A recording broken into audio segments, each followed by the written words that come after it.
Hi, I'm Paul Feiner, Greenburgh Town Supervisor. I'm Pauline Mosley. Welcome to our show today. And you're a professor, so this is a program that definitely will interest you. Absolutely. My guest, or our guest today, is Adam Greenwald, who's a student in Hastings High School. And I read about you earlier this year, and you an expert on the moon. Yes, And sort of. And you've done some studies about lunar plant growth. And if anybody here, you discussed it about life on Earth, there's hope, right? Yes, Because at some point, we might have to go to the moon and live there. well, but the moon Or Mars. So, could you tell us a little bit what a lunar plant growth experiment is? So basically, when they went to the moon 50 years ago, they brought back all of these simulants. Like they brought back all these rocks from the moon, and there's very little of it. They keep it in the storage. NASA doesn't let any researchers really use it. But because of that, they were able to replicate it in labs by looking at the chemical breakdown of the soil. And with that replica, researchers use it to grow plants, test rovers, test a lot of landing gear. And one thing that really is important is finding sustainable food sources, like growing plants in lunar soil. Because if we want to live on the moon, we need, or even have a permanent habitat there, we need a sustainable food source, as it takes a lot of money to send up food to the moon, because it's a lot of mass to send up things. So for that reason, finding ways to sustainably grow food on the moon would solve that problem. And however, plants don't really grow well on the lunar surface, because there's something called microgravity, so it's a lack of gravity. It makes the roots kind of go all over the place because it doesn't have a direction to go straight down. And there's also radiation, which is impactful to humans, but also harms plants. And then the other harmful thing is the lunar soil itself, because we're going to grow the plants on the surface of the moon, taking the soil and putting it into our habitat.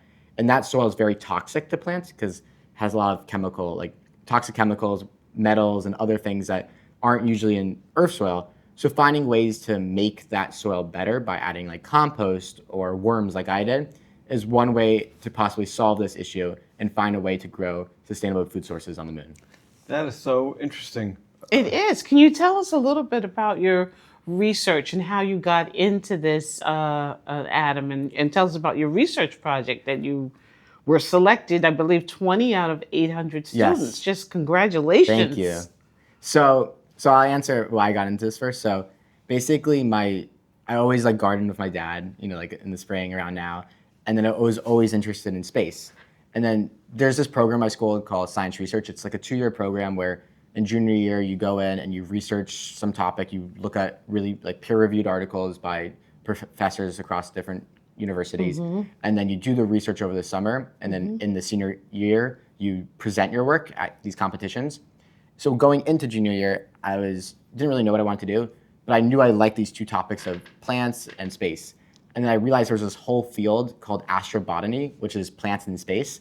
And I did a lot of research into this and realized I'm really interested in it. And I kept going down this rabbit hole of different things related to plants being grown on the International Space Station, on lunar soil. And I realized there was a really big gap on the lunar side because, first of all, we're going to the moon in the next few years with the Artemis missions. And at the same time, only 5-ish, 10 articles had done research into it. And there wasn't any article that showed successful growth similar to plants on Earth. So I was trying to see if we could add compost and worms at the same time to possibly enable similar growth. Brilliant. So the worms, that's the real worms that move around. Yeah, earthworms. It's like earthworms on potting soil. They help increase plant growth on Earth by cycling nutrients, adding something called gut microbiota. It's bacteria from their stomach, and just enriching it with nutrients. And I was trying to see if they would do that to lunar soil, and they did. When after there's plantings, and if they're able to have a little bit of a city or whatever, will that change people's ability to live on the moon without having helmets and body suits? Will people be able to eventually live normally there? Yeah. So I mean, even on Do you the, follow- do you know the International Space Station? Yeah. So on the International Space Station, when they're inside of the spacecraft, they don't have any helmets on. They're breathing in the air that is cycled, because the only time they have the suit on is when they go outside and do like work on the spacecraft.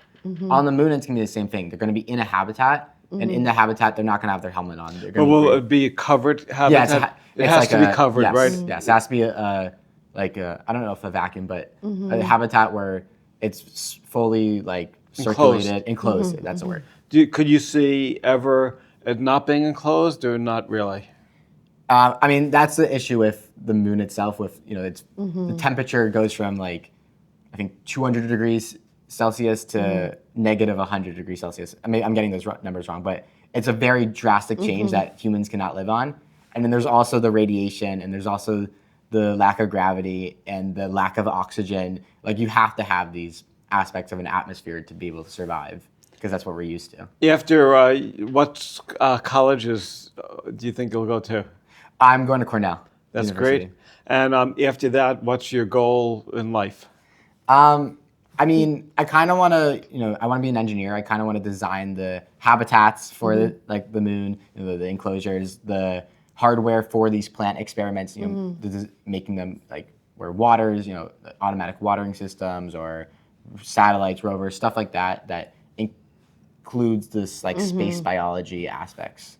That's amazing. I'm thinking that Hastings High School, Hastings is always known as a place where Hastings, I think, has more Nobel Prize winners than any place in the world. It's very something. small, but Yes. Yeah, it's like,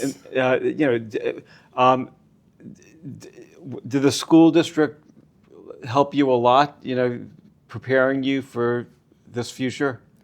so I would say so. I mean, our program, this teacher's been doing it since like 2007. She's such a good teacher, and she like knows exactly how to get kids to have good projects, get them to work hard on it, and how to research and get them interested in doing it. And I think that's like the big thing, is getting kids interested in something, because we learn every day on like a science class like chemistry or English, and it's very structured learning. This is very independent learning with some with guidance, but through this independent learning, you're able to find something that really interests you, and through that, a lot of kids spend a lot of time and really get into it, and that causes them to make a better project in the first place and do better in general. Would you ever want to travel to the moon or become an astronaut yourself? Yeah. I mean, that's like the dream I said before, like, being able to be an engineer and design these hardware. That's like the dream, but like the real dream, the less probable dream, is being able to go to space and do research in space. That is great. So have you applied for like internships like with NASA or any of the private space groups? I actually did an internship with NASA. I did this virtual internship. It was a space biology program. So it was through NASA. It was like a 1-month program of people across the country doing space biology research, because NASA's an open source company. They release everything they do. So when they go onto the ISS and they do plant experiments, and they have all these like the RNA of the plant, basically the genes of the plant, they look into it. They publish that gene sets, and you're able to reanalyze it and look for new patterns that maybe the researcher couldn't find, because there's like millions or like hundreds of thousands of genes. So you have to reanalyze it to find new patterns that could possibly allow for better improvements, which is what that program was. Is the soil on Mars sort of different than the moon? So like the work when you're doing, if you're studying lunar plant growth, could it also apply to Mars? Yeah, a lot of people have done research on Mars simulants as well, like the soil of Mars, like a simulant of it. And it's a little better than lunar soil, but it definitely is deterrent. It's very similar to like the deserts on our planet, but there's been research that has shown like adding worms to it or adding compost does increase plant growth in it. So I wanted to ask you a question, Adam. So what did you find most challenging about doing research? Because research is such a, it's not an ordinary activity that students would normally do. Research, like you said, is independent. You have to do a lot of reading, a lot of thinking. It's just your researchers, just innovation and ingenuity. So how did you manage some of the challenges, like when you got stuck, and like how did you think to put the earthworms in it to make this project successful? I think for one, the mentorship of my mentor. He's a professor at Purdue University. He definitely guided me through a lot of my challenges. Wonderful. He helped me virtually. I did it all in my basement, my research. But Fabulous. when I planned out my experiment and I was like, all right, it's very planned out. But when I went to do it, there was obviously times like, oh wait, that's not going to work in the way I wanted to. And I had to kind of improvise in ways and quickly look up things to see if anyone has done something similar, to see if I could make it more scientific or ask them a question quickly. So it's usually a lot of improv, like research thinking, and very like scientific oriented engineering, like problem solving in the moment versus the thinking beforehand as well. Do you think that there's life, say, in Mars? Because every day I subscribe to some apps, and they always have like little, they show pictures of Mars, and then they say, oh, this looks like it looks like a person, or it looks like something life. that existed years ago. What's your feeling? It looks like there's caves underneath. I think there could have been some sort of life that formed on Mars a long time ago. I think because they found like certain like sulfur and methane, which is usually signs of life.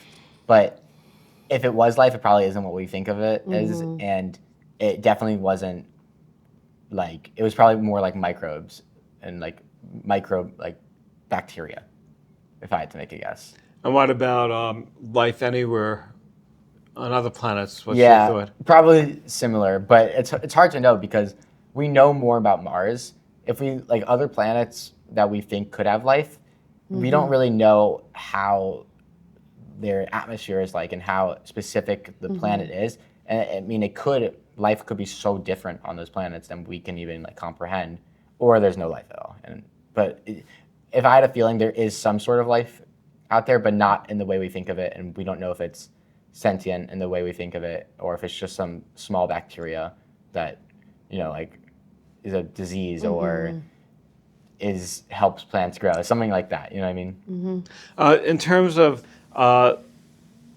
plants, growing on lunar soil, do the plants show signs of stress? Yes.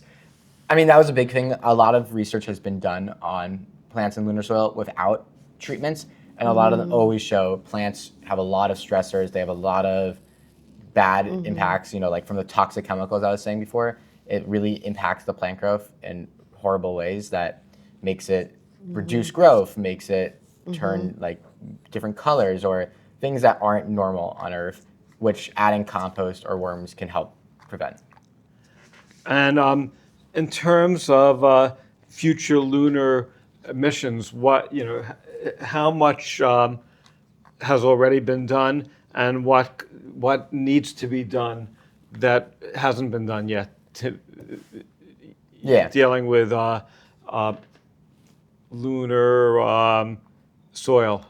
So in the next few years, they're going back to the moon, but these are more like the Artemis missions, at least the first ones, are more like quick missions that are just going to be like a couple weeks long, just to get us on the forefront of the moon again. And then with the later Artemis missions, those were supposed to be the long-term missions there.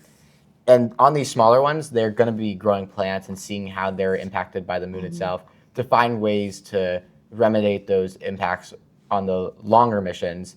So there has been a lot of research done on showing that plants can't grow well, that compost and organic organisms that can be created on the moon by like reusing food scrap or reproducing the worms, those can possibly allow for better plant growth.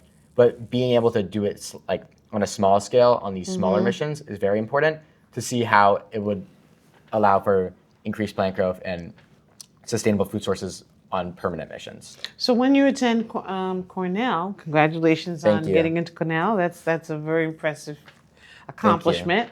Will you continue doing research in this area?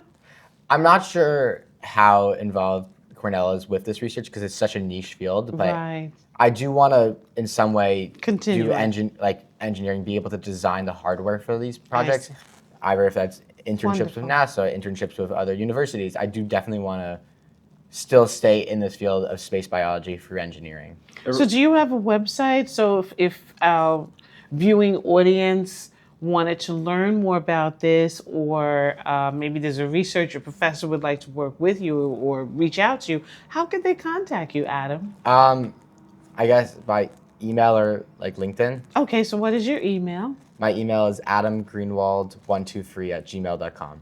And where can they learn more of this research? Is it on your school website or? So basically, ISEF, that's the competition I went to. It's the International Science and Engineering Fair. That was Regeneron? Yes, that's Regeneron. They funded Excellent. it all. It's like $9 million in awards or something like that. It's crazy.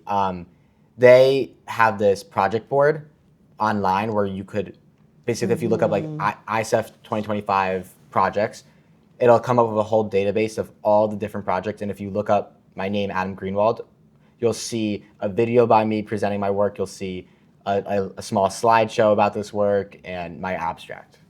How did it feel to enter a competition with other students who are super smart? It's crazy because it's people from all over the world. It's people from like Australia, Saudi Arabia, Germany, and Incredible. being able to work see all these people, shared mindsets, shared interests but speak different languages, but from different cultures. It really did give me a broadened perspective of how research is with the rest of the world, which is kind of cool. And the projects that people have done, students have done, probably it's just amazing. Very cool, yes. Yeah, it's amazing because we had a student at a town board meeting. She also entered the competition from Duff's Ferry, and This year? yeah, this year. Yeah, I know. Annabelle Yes, yeah. Shutton. And it's like so amazing that students are so smart. So smart. What did you do that, how did you prepare Yeah. to become such a exceptional, student and researcher? Well, I think the really big interest in it, because I was so interested in this topic that I spent so long researching and digging deeper because not because I wanted to win these competitions, but because I wanted to learn more. And through that, I was able to make a better project, be able to present my work in a more presentable way and more relatable way and sound more inspiring and sound more interested in it, which I think allowed me to go to this competition in Columbus, Ohio for the International Science and Engineering Fair, but also made me more interested in my project in general, which will impact me more in my future as well. So when you say so long, just so our viewing audience can really understand what research requires, which is a lot of discipline, was it like just reading an article for 10 minutes a day? Or was it, the what did you articles are do? long. They're usually 20 pages, and they're really in-depth articles. We would during junior year we would read a bunch. I mean, that was kind of our assignments. You have to read 3 articles every 2 weeks and take some notes on them, and then make presentations on them as well. So through that I read a lot, but then on my own I would also read a bunch over the summer to get more, learn more about that. So that took a lot of hours, and then doing the research itself, where I had to set up my experiment every day. I had to measure the plants, take pictures, do different tests on them for 18 days. It So added how many up a lot. hours was that? Probably 1,000 to Oh, wow. 2,000. It was a lot. That's what I a lot. wanted the Overall, audience to know. it's a lot. It's not like we just. But it's do one- over 2 years of work. But still, it's a lot. It's Yes. not like saying, "Oh, I'm doing research. I'm just doing 15 minutes." It's not like that. No. It's a lot of hours, and it's consistent Yes. discipline over. I mean, that's the a cool long thing about a period class of is time. you're assigned read 3 articles. Doesn't matter which articles, but read them and take notes. That allowed me to get in this rhythm of kind of researching on my own, and then through summer I was able to do that more, as well as doing my project itself, and then writing my paper and making my presentation and whatnot. Do a lot excellent. of the contestants and finalists, do they at the Regeneron competitions? Do they eventually get jobs with Regeneron? Is this sort of like almost like a Full circle. Segue into it. an addition to a Regeneron job? Yeah, I think 2 or 3 of the people from the Westchester group actually they did their research at Regeneron because Regeneron's in Terrytown over here, and they have internships for kids in Westchester. So a bunch of them already worked with Regeneron, and then a lot of them continue to work like into summer, like their senior year, and usually they pick people in New York or people in one of their headquarters. But yes, they do definitely look for people and give people internships and jobs. Right, because the competition it's so tough because everybody's so smart. Very tough. Yes, but I mean they're looking for medical projects because they're a bio company, a pharmaceutical company. Were there people competing in the same thing in terms of lunar, plant growth, or did all the students have like totally different entries? So I was in the plant science group. So it's like there's different categories. I was in the plant science category. There's a engineering category, robotics, microbiology, and in the plant science there was like 60 projects. They were all different, like from all different ideas of plants. There was one other lunar one, which was kind of cool, being able to talk about this research with someone. It's the only other person I've ever seen that has done a kid that's done lunar research. And then there were some other space ones like that did research with simulating gravity. But for the most part, it's projects about plants in all different ways. Also, there's different plants that could be grown on lunar soil, and are there some plants that just don't hold up and others that do hold up, or the ones that hold up, some of them hold up better than others? Yeah, there's not been so much research into that, but for one, it's there's certain plants that are better to send up on a rocket because some of them just will die on a rocket. So there's a lot of the root vegetables are okay for that. But also there's certain like fruits and vegetables that are really important for the moon because they can actually mitigate some of the radiation impacts. Like certain berries can help with the radiation on the moon. And because the radiation for humans, it could cause cancer. It could it can be really impactful to your health. So being able to find ways to reduce that radiation is really important. And certain plants can do that. Excellent. So you said you did this in your basement? Yes. So is this experiment still going on? No, or I finished it last summer. You finished and last then summer. I took Okay. my data and analyzed it and then wrote a research paper on that. And then like everyone in the class does that. And then we made our presentations and competed with them. Are you doing any other research experiments right now? Not right now, no. My senior year, I'm going to college next year. There's not really time. And did your parents, are they as intellectual as you? Yeah, they're really smart. They were definitely annoyed by my, plants in the basement and the worms in the basement. They went downstairs to do the laundry and they were just seeing my worms on the side. But for the most part, they helped me and were very supportive. So what do they say? So when they saw the worms, they say, "Get it out." They were like, no, they were supportive, but they definitely tried to stay as far away as they could from it. So if you win a Nobel Prize one year, then you could remind them that they almost kicked you out of the basement. No, they let me do the research there. And do you have siblings? I have an older brother. Wonderful. And is he also as smart as you? Yes, but he's not. He doesn't do research. He's like an English major. So he's a writer. That is Fabulous. that is great. And did your parents, when they were your age, did they have any interest in science? My parents aren't really scientists. My dad does like PR stuff, and my mom is a psychologist. But she has done research with psychology a lot. That is great. Very nice. In terms of the plants they have experimented with plants growing on lunar soil, right? Yes. So do you know when the first time that happened? The first time it really happened, like real lunar soil, was really recent, like 3 years ago, because they were able to convince NASA to give them some soil. But they've used simulants for a long time, and the first time they actually grew plants on the moon itself recently on a rover. It was with no human contact. So the Chinese rover, I think it was like 6 years ago in 2019, they had a rover on the moon and they grew plants on the actual surface, which is kind of cool. Fantastic. And was it covered up also? Yes, yeah. And they used actually the sunlight to use as a light source. And how long do the plants live? Do they I think it was have like- the same lifespan as plants? I mean, here. I think they died one lunar day because it got so cold on the lunar surface that it kind of just died. Right. So thank you for coming in and sharing your expertise with us and our viewing audience.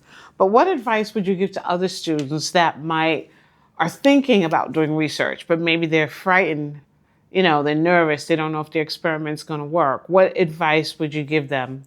I would say do something you're really interested in, because it doesn't really matter like what you're interested in, if it's in economics, science, psychology. There's going to be something out there that you're going to really want to dig in and research more. And through that, you'll continue to research and continue to be interested in it and find new things and find something you want to research that is like a gap in it in a certain research. And through that, you'll find a really good project to make that you'll be really happy to do versus just trying to make one that sounds good. Really, with any business, any profession, that's like the greatest advice. Do something that you're really going to love and have a passion for. Yes. Excellent Because, advice, Adam. like for you, if you become a researcher for NASA or become an astronaut, probably you'll never consider it work. And No. you probably would do it more for the enjoyment of learning yes. rather than for the money.